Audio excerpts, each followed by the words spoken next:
दाना छोटा कछुआ। एक पुरसुकून तालाब में एक छोटा कछुआ रहता था जिसका नाम टीमी था। टीमी छोटा था मगर वो अपनी दानाई के लिए जाना जाता था।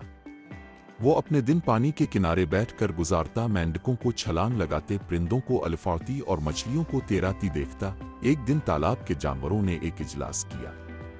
वो सब इस बारे में बात कर रहे थे कि दूसरे जानवर कितने तेज हैं, कितना तेज खरगोश दौड़ता है, कितने तेज परिंदे अलिफाती हैं और कितनी तेज गुलहरी दरख्तों पर चढ़ती है। काश मैं खरगोश की तरह तेज दौड़ सकता, एक छोटे मेंढक ने कहा। आप परिंदे की तरह तेज अलिफाड़ सकता, एक छोटी मछली ने कहा। टीमी जो खामोशी से सुन रहा था मुस्कुरा कर बोला, मगर तेज होना सबसे अहम बात नहीं है। तमाम जानवरों ने टीमी की तरफ देखा। तुम्हारा क्या मतलब है टीमी? खरगोश ने पूछा। टीमी आहिस्ता आहिस्ता बोला, तेज होना मजेदार होता है, लेकिन कभी कभी सब्र और आराम से काम करना बेहतर होता है।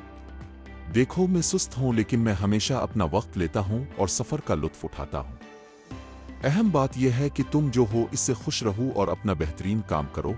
जानवर इस बात पर गौर करने लगे और मेंढक बोला, तुम सही कहते हो टीमी। शायद मुझे तालाब का लुत्फ उठाना चाहिए और हमेशा दौड़ते रहने की बजाय। इस दिन के बाद जानवरों ने तालाब की खूबसूरती की कदर करना शुरू कर दी और अपनी अपनी रफ्तार से जिंदगी का लुत्फ उठाया। टीमी दाना छोटा कछुआ।